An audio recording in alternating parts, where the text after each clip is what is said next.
အားလုံးပဲမင်္ဂလာပါဒီနေ့တော့ကျွန်တော်တို့ basic excel ကိုသင်ကြားလာတာ lesson 13เนาะ lesson ကျွန်တော်73ရောက်သွားပြီအဲ့တော့အရှိမတော့ကျွန်တော်က lesson 12မှာတော့ဒီ text တွေကိုဘယ်လိုမျိုး format လုပ်တယ် font တွေ align လုပ်တယ် match လုပ်တာတွေကျွန်တော်ပြောပြခဲ့တယ်အဲ့တော့ဒီနေ့မှာတော့ကျွန်တော်ကပြောပြချင်တာကကျွန်တော်ဒီတစ်ခေါက်ကျတော့ numbers ပြီးတော့ date เนาะ number တွေ yes ဆိုတဲ့ date တွေကိုကျွန်တော်တို့ဘယ်လိုမျိုးformat ပြောင်းမလဲပေါ့နော်အဲ့ဒီဟာလေးကိုကျွန်တော်အနေနဲ့ရှင်းပြချင်ပါတယ် Okay အဲ့တော့ကျွန်တော်တို့ format ပြောင်းနေဆိုတာကတော့ကျွန်တော်တို့ date တွေကိုဒီ excel မှာဆိုလို့ရှိရင်date ဆိုလို့ရှိရင် date format ရှိတယ်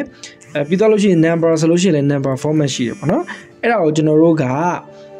နောက်ထပ်ဘယ်လိုမျိုး format တွေထပ်ပြီးတော့ပြောင်းလို့ရသေးလဲဆိုတော့ကျွန်တော်အနေနဲ့ပြောပြချင်တာဖြစ်ပါတယ်အဲ့တော့ဒီမှာဆိုလို့ရှိရင်ကျွန်တော်အရင်ဆုံးပြောပြချင်တာက total ပေါ့အဲ့တော့total ဆိုလို့ရှိရင်ဒီမှာမြင်ရမယ်ပေါ့နော် total ဒီကျွန်တော်တို့ကဒီ price တွေကိုပေါင်းထားတာဖြစ်တယ်အဲ့တော့ price နဲ့ကျွန်တော်တို့ကဒီ package နဲ့မြှောက်ပြီးတော့ total ဆိုပြီးတော့ဒီမှာပေါင်းထားဖြစ်တယ်အဲ့တော့ဆိုတော့ तू ကတိကျပြောရင်ဒါတွေဒီ currency ပတ်စံတွေပေါ့ငွေကြေးတွေပေါ့နော်ဆိုတော့မြန်မာငွေဆိုလို့ရှိရင်အခုဆိုရင်ထိတ်ဆုံးမှာ16500 mmk မြန်မာကျပ်ဒါမှမဟုတ်ဒေါ်လာပေါ့စသဖြင့်ကျွန်တော်တို့ကထည့်လို့ရတယ် excel မှာပေါ့နော်ဒါကိုကျွန်တော် format ပြောင်းလို့ခေါ်တယ်အဲ့တော့ तू ကလောလောဆယ်တော့သူ့ရဲ့ format ကဒီ currency format မဟုတ်ဘူးပေါ့နော်အဲ့ဒါကိုဘယ်လိုမျိုးကျွန်တော်တို့ကြည့်လို့ရတယ်လဲဆိုရင်ဒီကျွန်တော်တို့လိုချင်တဲ့စလုံးပေါ်မှာဒီလို click တစ်ချက်နှိပ်လိုက်ပြီးတော့အဲ့ဒီ format ကဘာလဲဆိုတော့ဒီအပေါ်မှာ box လေးရှိတယ်အဲ့မှာကြည့်လိုက်လို့ရှိရင်တွေ့ရမှာဖြစ်ပါတယ်အဲ့တော့အခုကျွန်တော်တို့လက်ရှိရောက်နေတဲ့ဟာတော့ရေဘူးက general ပေါ့နော်ပုံတာမန်ပုံစံပဲဖြစ်နေတယ်သူဒီ currency format မဟုတ်သေးဘူးပြောချင်တာက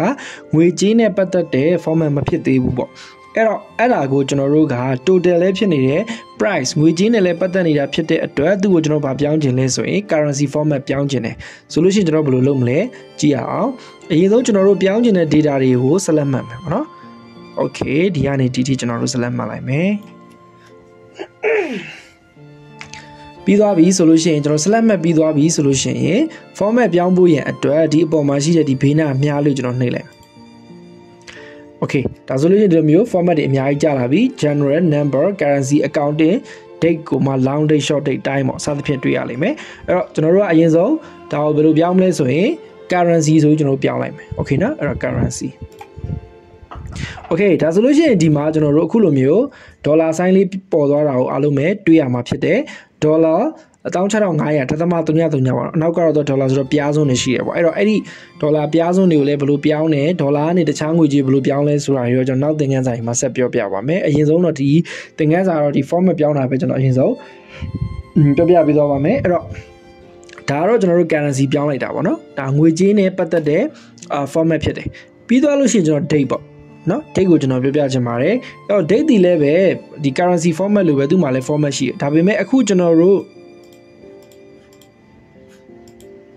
့ရောက်နေတဲ့နေရာမှာကြည့်လိုက်လို့ရှိရင်ဒီ January 2ဆိုတော့ကျွန်တော် click တစ်ချက်နှိပ်လိုက်မယ်ပြီးတော့ကျွန်တော်ဒီ format ကိုကြည့်လိုက်မယ်ဆိုရင်ဒီမှာ currency ဆိုပြီးဖြစ်နေဒါဆိုလို့ရှိရင်ဒါကတော့မဟုတ်ဘူးပေါ့မှားနေတယ်ပေါ့နော်ဆိုတော့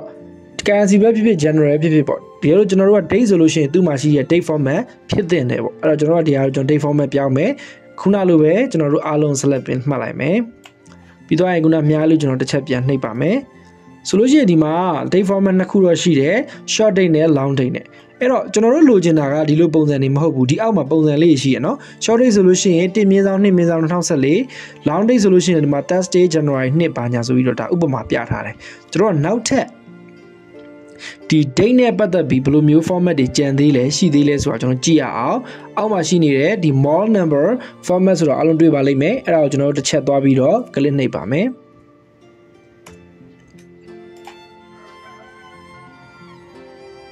Okay ဒါဆိုလို့ရှိရင်ဒီမှာနောက်ထပ် box တစ်ခုအခုလိုမျိုးကြာလာပါလိမ့်မယ်အဲ့ဒီမှာမှကျွန်တော်တို့ကဒီ date ဆိုတာကျွန်တော်ရွေးပေးလိုက်ပါမယ် Okay မယ်နော်ဒီမှာ date မှာအပြောင်းလေးဖြစ်သွားပြီဆိုလို့ရှိရင်ဒီမှာ date နဲ့ပတ်သက်တဲ့ပုံစံတွေကြာလာပြီအဲ့တော့ကျွန်တော်တို့လိုချင်တဲ့ date ပုံစံကိုကျွန်တော်တို့ဒီမှာရွေးချယ်လိုက်လို့ရပါပြီဆိုတော့ဘယ်လိုပုံစံမျိုးကြိုက်လဲဆိုရင်ဒီမှာဆိုလို့ရှိရင်ဒီမှာဒီပုံစံပေါ့နော်အဲ့ဒါကိုကျွန်တော်ရွေးလိုက်တဲ့ Okay ဒါဆိုလို့ရှိရင်ဒီမှာအခုလိုမျိုးပုံစံပြောင်းသွားပြီ January 14ဆိုပြီးတော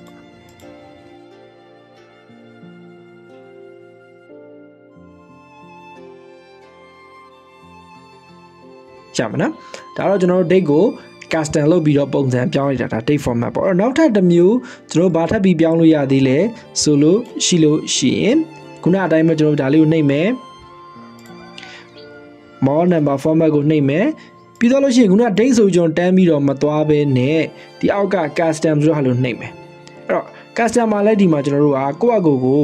စိတ်ကြိုက် type ပေါ့နော်စာရိုက်ပြီးတော့ပြောင်းလို့ရတဲ့ format တွေရှိတယ်အဲ့တော့ကျွန်တော်တို့ကဒီမှာဆိုလို့ရှိရင်တစ်ခုရွေးလိုက်တယ်နော် date နဲ့လနဲ့ပေါ့အဲ့တော့ exam မှာကျွန်တော်သိရမှာကဒီ MMM ဆိုတာကလဖြစ်တယ်ပေါ့နော်အဲ့တော့အဲ့ဒီလကို man ပေါ့နော် man အတူကောက်ပေါ့အဲ့ဒီလမှာ M သုံးလုံးဆိုလို့ရှိရင်ကျွန်တော်တို့အတူကောက်ဥပမာ January ဆိုလို့ရှိရင် JAN ပေါ့တကယ်လို့ကျွန်တော်တို့က January ကို JANUARY January ဆိုအပြည့်စုံလိုချင်တယ်ဆိုလို့ရှိရင်နောက်ထပ်ကျွန်တော်တို့ M တစ်လုံးထပ်ရိုက်လိုက်သဘောပေါက်မနော်အဲ့ဆိုဒီမှာ sample တွေ့လိမ့်မယ်နော်အပေါ်မှာနော် second January ဆိုပြီးတော့အခုလိုမျိုးတွေ့ရလိမ့်မယ်2 January ဒီပေါ်မှာနော်အခု sample ဆိုတော့အောက်လေးမှာတွေ့ရတကယ်လို့ကျွန်တော်တစ်လုံးပြန်ဖြုတ်လိုက်ရင်ကျွန်တော်ဒီမှာ2 January JAN ဆိုပြီးတော့ဖြစ်နေတယ်နောက်ထပ် M တစ်လုံးထပ်ထည့်လိုက်ရင်2 January ဆိုပြီးဖြစ်သွားတယ် okay နှိပ်လိုက်မယ်ဆိုရင်ဒီမှာကျွန်တော်တို့ဘာဖြစ်တယ်ကျွန်တော်လိုချင်တဲ့လကိုJanuary ကိုအပြည့်အစုံပေါ့နော် format ကျွန်တော်ပြောင်းပြီးသားဖြစ်သွားတာကိုအခုလိုမျိုးတွေ့ရပါလိမ့်မယ်ဒါကတော့ကျွန်တော် date ကို format ပြောင်းတဲ့ပုံစံကျွန်တော်ရှင်းပြခဲ့တာဖြစ်တယ်ဒါဆိုလို့ရှိရင်ဒါတော့အားလုံးပဲနားလည်မယ်လို့ကျွန်တော်ယူဆပါတယ် okay ဒါကတော့ date နဲ့ number ကို format ပြောင်းတာအဲ့တော့နောက်တစ်ခုကျွန်တော်တို့ဘာကိုထပ်ပြီးတော့ပြောပြခြင်းတလဲဆိုလို့ရှိရင်ကျွန်တော် border ပေါ့နော် border line တွေထည့်တာဇယားကွက်တွေထည့်တာပေါ့အဲ့တော့အိမ်စဲကသူကိုယ်တိုင်ကတော့ဇယားကွက်ကလေးနဲ့ဖွဲ့စည်းထားတယ်ဒါပေမဲ့ကျွန်တော် print ထုတ်တဲ့နေရာမှာတော့ဒီလိုဇယားကွက်တွေနဲ့ပေါ်လာမှာမဟုတ်ဘူးနောက်ခံကဗျောင်နေပဲပေါ်လာမှာတကယ်လို့ကျွန်တော်တို့ကစာရွက်ထဲမှာ print ထုတ်တဲ့နေရာမှာပါဒီလိုဇယားကွက်တွေနဲ့လိုချင်တယ်ဆိုလို့ရှိရင်ဒီနေရာမှာကျွန်တော်တို့သွားပြီးတော့ဇယားကွက်လေးတွေထည့်လို့ရတယ် okay နော်ဒီနေရာလေးမှာထည့်လို့ရတယ်ဒါကတော့ကျွန်တော်တို့မလုပ်တဲ့နေရာလဲဆိုရင် border မနော် border လုပ်တဲ့ပုံစံဖြစ်ပါတယ် border ဆိုတာတော့ကျွန်တော်တို့ဇယားကွက်ပါအဲ့တော့ကျွန်တော်တို့ဇယားကွက်ထဲမဲ့ဆဲတွေကိုအရင်ဆုံး select ပေးလိုက်ပါမယ်ဒီကနေ DT ပေါ့ okay နော်ပြီးတော့ကျွန်တော်တို့ဒီမှာဘေးနာက border ဘေးနာအများသေးလေးကိုနှိပ်မယ်ပြီးတော့ဒီမှာအများကြီးပေါ်လာမယ်အဲ့တော့မှကျွန်တော်ဒီမှာ all border ဆိုတာနှိပ်လိုက်မယ်ရမလား okay ဆိုလို့ရှိရင်ကျွန်တော်ပြန်ကြည့်လိုက်လို့ရှိရင်ဒီမှာအခုလိုမျိုးအမဲအောင်လေးနဲ့ဇယားကွက်ကလေးခြေသွားတာကိုတွေ့ရမှာဖြစ်တယ်ဒါကတော့ကျွန်တော်တို့ဘာလုပ်လိုက်တာလဲဘောင်ခတ်လိုက်တာပေါ့အဲ့ဒီဘောင်ခတ်တာကိုမှနောက်ထပ်ကျွန်တော်တို့ advanced option တွေရှိပါတယ်အဲ့ဒါကိုကျွန်တော်လိုချင်တယ်ဆိုလို့ရှိရင်ခုနအတိုင်းပဲကျွန်တော်ဒါကို select ပြန်ပေးပါပြီးသွားလို့ရှိရင်ဒီထောက်မှာအများသေးသေးလေးရှိတယ်ဟုတ်ပြီနော် font setting လို့ခေါ်တယ်အဲ့ဒီအများသေးသေးလေးကိုကျွန်တော်ဘာလုပ်မလဲတစ်ချက်နှိပ်ကြည့်အောင်အဲ့တော့ကျွန်တော်နှိပ်လိုက်မယ်နော်အဲ့တော့လောလောဆယ်တော့ကျွန်တော်တို့က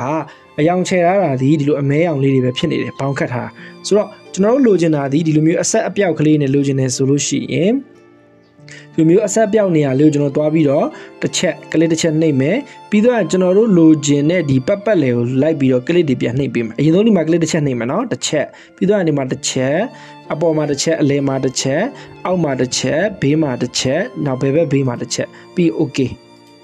ဆိုလို့ရှိရင်ခုနကကျွန်တော်တို့အမဲအောင်ဖြစ်နေရတဲ့ခုလိုမျိုးအဆက်အပြောက်ကလေးတွေနဲ့ဘောင်ခတ်ထားတာကိုတွေ့ရမှာဖြစ်ပါတယ်ဆိုရင်ဒါကတော့ကျွန်တော်တို့ border မှာ advance လုပ်တဲ့ပုံစံမျိုးပေါ့ okay မယ်နော်ဒါကတော့ကျွန်တော်တို့ဘောင်ခတ်တဲ့ဟာကိုရှင်းပြတာတကယ်လို့ကျွန်တော်တို့ကဒီ cell အကွက်တွေရဲ့အနောက်မှာအယောင်ထည့်နေတယ်ဆိုလို့ရှိရင်လည်းရတယ်ဒါတော့ကျွန်တော်တို့က background color ထည့်တယ်လို့ခေါ်တာပေါ့နော်အဲ့တော့ background color ထည့်မယ်ဆိုလို့ရှိရင်ဘယ်မှာထည့်ရမလဲဆိုလို့ရှိရင်ကျွန်တော်ဒီ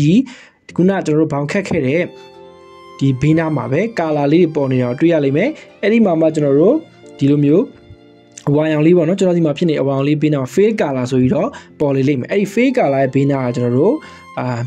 ့များသေးသေးလေးကိုနှိပ်မယ်ပြီးသွားတဲ့အခါမှာအယောင်တွေပေါ်လာလိမ့်မယ်အဲ့တော့ကျွန်တော်တို့ကအယောင်တော့ဒီမှာအရင်နဲ့အနုဆိုပြီးတော့အများကြီးတော့ရှိတယ်ဒါပေမဲ့ကျွန်တော်ဒီမှာတော့အယောင်နုပဲရွေးရလိမ့်မယ်ဒါမှလည်းကျွန်တော်တို့အောက်ကစာကိုမြင်ရမှာအဲ့တော့ကျွန်တော်အပြောင်လေးရွေးလိုက်မယ်နော် okay ဒါဆိုလို့ရှိရင်ဒီမှာကျွန်တော်တို့ cell ကွက်မှာအယောင်လေးအခုလိုမျိုးချဲပြီးသားဖြစ်သွားပြီပေါ့ဒါကတော့ကျွန်တော်တို့ဘာကိုခေါ်ရလဲဆိုရင် background color ထည့်ရလို့ကျွန်တော်တို့ခေါ်ပါတယ်အဲ့ဆိုတော့ဒီနေ့ lesson 13မှာတော့ကျွန်တော်ရှင်းပြခဲ့တာဒီ number တွေကို format လုပ်တယ်ရပြီးတော့ date တွေကို format ပြောင်းတာရပြီးတော့လို့ရှိရင်ကျွန်တော်တို့ခုနလိုပေါ့နော် border ပေါင်ခတ်တာပြီးတော့လို့ရှိရင်အခု background color ထည့်တာပေါ့ဒါကိုအားလုံးပဲ lesson 13မှာနားလည်မယ်လို့ကျွန်တော်ယူဆပါတယ်အဲ့တော့ lesson 14မှာပြန်ပြီးတော့တွေ့ပါမယ်အားလုံးကျေးဇူးများကြီးတင်ပါတယ်ခင်ဗျာ